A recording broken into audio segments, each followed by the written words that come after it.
In 1966, Paul McCartney died. He was quickly replaced by a lookalike. Superfans were not fooled by the replacement, and by 1969, the world would come to know that Paul McCartney was no longer Paul McCartney. Hello listeners, and welcome to this week's episode of The Conspiracy Vault. For this episode we will be looking at Paul McCartney, the Beatles, and the theory that Paul died many years ago and has been played by a replacement ever since. So let's get into this theory and see if it has any merit. Before we get started, I must state that most of the information came from Vinyl Records' YouTube channel and their video, Did Paul McCartney Really Die in 1966? The History of the Conspiracy Theory. I will include the link in the video description, but I suggest if you want to know more that you go and check this out. According to Britannica.com, McCartney's father James worked in the Liverpool Cotton Exchange, and his mother Mary was a midwife, out at all hours on her bicycle to deliver babies. Her death from breast cancer in October 1956, Paul McCartney was aged 14, and this had a profound effect on his life and was the inspiration for the ballad Let It Be in 1970. His younger brother Michael later changed his name to Mike McGear and had a number of hits in the satirical rock group Scaffold. Like fellow Beatles George Harrison and Ringo Starr, McCartney grew up in a traditional north of England working-class society with an extended family frequently visiting the house of 20 Forthlin Road in the Allerton area of Liverpool. The house is now owned by the National Trust. His father had been the leader of Jim Mack's jazz band, and in the evenings the family often gathered around the piano, an experience McCartney drew upon for his sing-along songs as When I'm 64 in 1967. On July 6, 1957, he met John Lennon at the Walton Village Fete and joined his skiffle group, the Quarrymen, which, after several name changes, became the Beatles. When Lennon's mother was killed by a speeding police car in 1958, McCartney, with his own mother's death still fresh in his memory, was able to empathise with the distraught 17-year-old, creating a bond that became the basis of their close friendship. McCartney and Lennon quickly established themselves as songwriters for the group, and by the time the Beatles signed with MEI Parlophone in 1962, they were writing most of their own material. By their third album, the group stopped recording covers. Lennon and McCartney's songwriting partnership was very important to them, both financially and creatively. Even in 1969, when they were estranged over business matters and supposedly not on speaking terms, Lennon brought McCartney his song, The Ballad of John and Yoko, and they worked together on the middle eight, the standalone section that often comes midway in a song. Their music often transcended personal differences. Many people who believe this conspiracy about Paul being replaced have put the differences between Paul and John down to the fact that John did not get along with the new Paul, the man who supposedly replaced McCartney after McCartney died. So how and when did this death apparently happen? Well, according to the theory, during a Beatles band rehearsal on November 9, 1966, Paul and band member Ringo Starr got into a fiery argument before Paul stormed out of the studio and got into his car. Speeding off in the middle of the night, some parts of the theory say that Paul picked up a hitchhiker known as Rita who needed a ride home, whilst other sources say that Paul was alone, but the overall theory goes on to say that Paul lost control of his vehicle and ended up even being decapitated in a horrific crash. Sources then suggest that either MI5, the Beatles themselves, or the record label then decided that it was extremely important to cover this death up in fear of the fans. Most notably, there could be civil unrest or even mass suicide because of the effect the Beatles had on the world at this time. The band then supposedly held a lookalike contest where they found Scottish orphan William Shears, aka Billy Shears, although some sources have suggested that the lookalike was actually a man named William Campbell, or Billy Campbell, a Canadian citizen who disappeared and was never seen again. That is, until whichever Billy received plastic surgery and lessons from band members John Lennon, Ringo Starr and George Harrison on how to walk, talk, sing, act and play like Paul McCartney himself. Apparently this was all perfect timing because the band had just finished touring and were revamping their entire look in time for the release of their next and newest album, Sgt. Pepper's Lonely Hearts Club Band album, which was released on May 26, 1967, 6 months after Paul's supposed death. Although it is largely unknown where the true origin of this theory comes from, according to the YouTube channel Vinyl Rewind, there is a feature in the February 1967 edition of the Beatles monthly book that highlights a false rumour of Paul dying and being replaced, Although in this article it states that Paul died on January 7th, which does contradict all later evidence that points to November 9th. Aside from this one article, the theory doesn't pick up much attention or traction and seems to fall to the wayside without anyone giving it much credence. That is until the fall of 1969, where a rally of college students across America would begin to dive into theories, album covers, songs and media interviews to prove that Paul had in fact died 3 years before. One of these instances was when radio DJ Russ Gibb, who was an American concert promoter and media personality working as a disc jockey for WKNR-FM in Detroit, when a listener phoned in and convinced him to play some Beatles tracks and then to replay certain parts backwards, revealing hidden messages in certain songs about the theory itself. But why would the band leave clues to this mystery if they had gone to such lengths to cover up Paul's death? Well, apparently, the band were just so racked with guilt that they decided to let fans know through cryptic messages left in their work. It wouldn't be long before Grammy Award-winning American musician Fred LeBour, also known as Too Slim, best known for his work in comedy group Riders in the Sky, would write a review of the Abbey Road album in light of the new Paul is Dead theory. RadioX.co.uk ran an article in 2019 on the theory itself, saying, "This, in turn, prompted the reviewer, Fred LeBour, to write a review of the Beatles' new album Abbey Road for the Michigan Daily on October 14th, which was quite fanciful and more than a little satirical. Accusing McCartney of losing his songwriting mojo, he titled the review, 'McCartney Dead, New Evidence Brought to Light.' LeBour nailed some of the key facts in the Paul is Dead rumour. They were things like Paul died in a car accident after leaving a Beatles session in November 1966 while preparing the band's new album Smile, and ended up decapitated in the smash. The details of Paul's horrific demise was to be kept from the public, but that John Lennon had decided to let the truth out via a series of cryptic clues on the Beatles' recordings and album covers. A man named William Campbell would be drafted in to play Paul on future Beatles records. He was given plastic surgery, but you can see what the real Campbell looked like in a photo on the poster given away with the White Album. The colour photo of Paul shows scars on his upper lip where the surgery was done, but this was actually from a motorbike accident he'd had in the spring of 1966, and if you watch the video for Paperback Writer, you can see his knackered teeth. Fred LeBour would, in many years to come, admit to making most of this up, but not until the theory picked up traction it needed to make itself part of musical history books and pop culture as we know it today.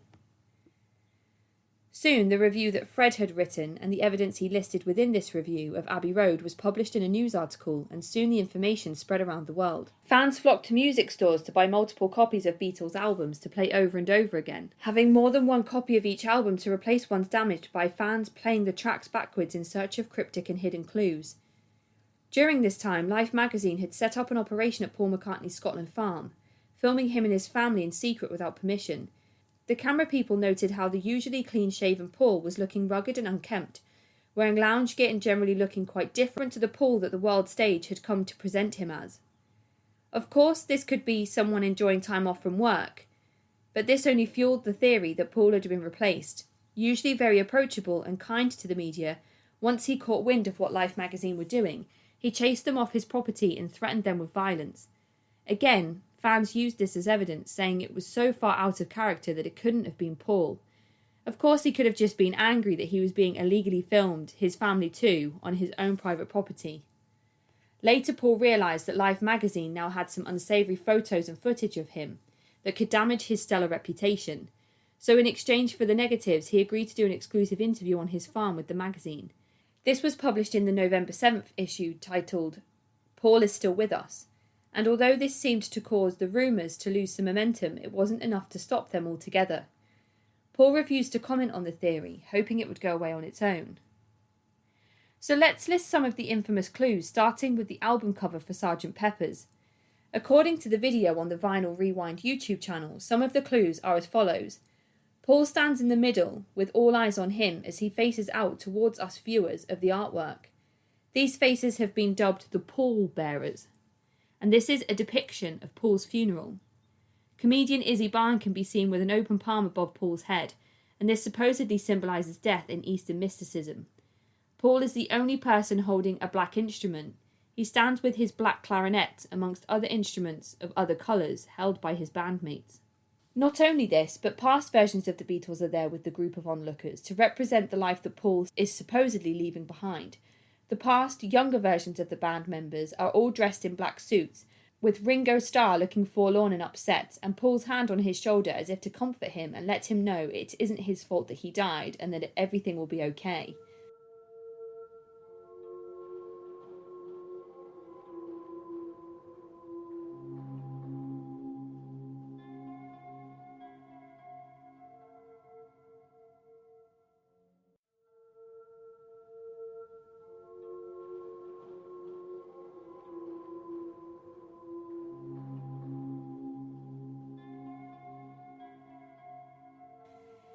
If you were to hold a mirror to the drum that says Lonely Hearts in the middle of the letters, it reveals a hidden message. The message supposedly reads the number 1 and the word 1. This makes the number 11, which is November, the 11th month, and the month that Paul supposedly died. The next part of the clue reveals, in Roman numerals, the number for 9, the day in November on which Paul died in the tragic car accident. The last part of the clue reads he die, providing the full message 11th, 9th, he die. It is worth noting that Paul is British, and so we would say the 9th day of the 11th month. For example, the date would have been 9/11/1966, not 11/9/1966, which is used in America. The next clue is what looks like a fresh grave made of dirt at the bottom of the album cover, covered in fresh flowers that spell the Beatles, much like a wreath, with a left-handed guitar made out of fresh flowers at the right side of the so-called grave. Paul McCartney was the only left-handed player of the Beatles, and apparently, if you were to trace around this guitar, it would reveal the hidden letters P-A-U Paul for Paul. There is a doll on the right side of the album cover that is seated in a chair holding a white car much like Paul's that appears to be red inside, symbolising blood. The other hand of the doll is holding a driving glove. When you open the album cover, you can see the 4 band members standing side by side, with Paul donning a shoulder patch that supposedly reads the letters OBD, which fans believe means officially pronounced dead. And the back of the album shows the 4 band members again, all facing forward apart from Paul, who has his back to us. George can be seen pointing to the lyrics in She's Leaving Home that read Wednesday morning at 5 o'clock, which is the supposed time that Paul crashed on November 9th. Side 1 of the album, at the end of track 1, in the middle of this title track, you can hear the lyrics, Let me introduce you to the one and only Billy Shears. And at the end of this title track, the band can supposedly be heard singing Billy Shears as the song fades out. Here is that first clip.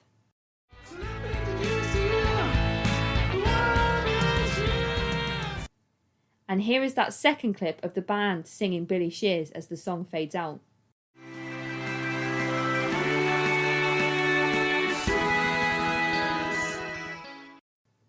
On side 2 of the album, in the track A Day in the Life, there is a lyric that says he blew his mind up in a car.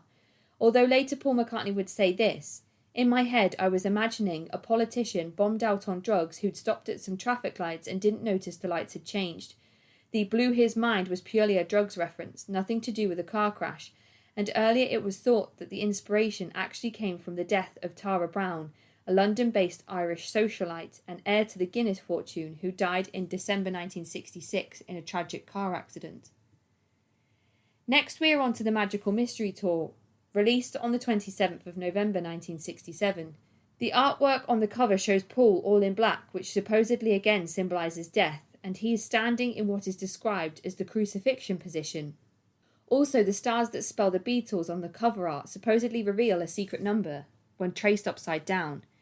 The number itself does change depending on which source you look at, but some have suggested that the number is 5371038, and by calling this number on Wednesday AM or PM, you could hear cryptic messages or even speak to Billy Shears himself, and apparently, according to some sources, win a private island or jet by being the lucky caller that called at exactly the right time of day, though this number theory has never been verified or substantiated.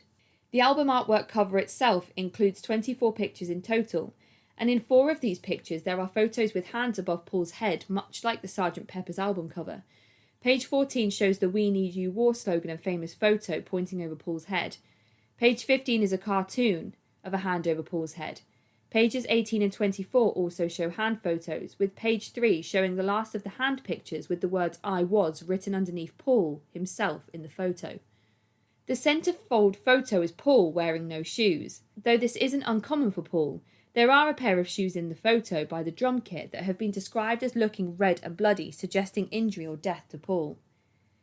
Page 23 shows the band wearing suits and all donning red flowers in their pockets, apart from Paul, who was wearing a black flower. And in the I Am the Walrus track, there is part of the Death of King Oswald played in the track from William Shakespeare's King Lear. Apparently this played backwards sounds like "Paul is dead, ha ha." Side 2 of the album includes the track Strawberry Fields Forever, and apparently includes the hidden message sung by John that says "I buried Paul." Although the White Album does not include artwork on the cover that can be decoded for messages, it could be said that it is a white sheet comparable with a void or nothingness. It apparently includes within the sleeve the only known photo of Billy Shears before plastic surgery, although this does just look like young Paul with glasses. In the song "I'm So Tired," there is gibberish within the song that apparently played backwards sounds like "Paul is dead man," and John can be heard saying "I miss him, I miss him, I miss him." At the beginning of Revolution 9, if you play this backwards, you can hear "Turn Me On, Dead Man" as clear as day. Here is the clip played normally, and then backwards.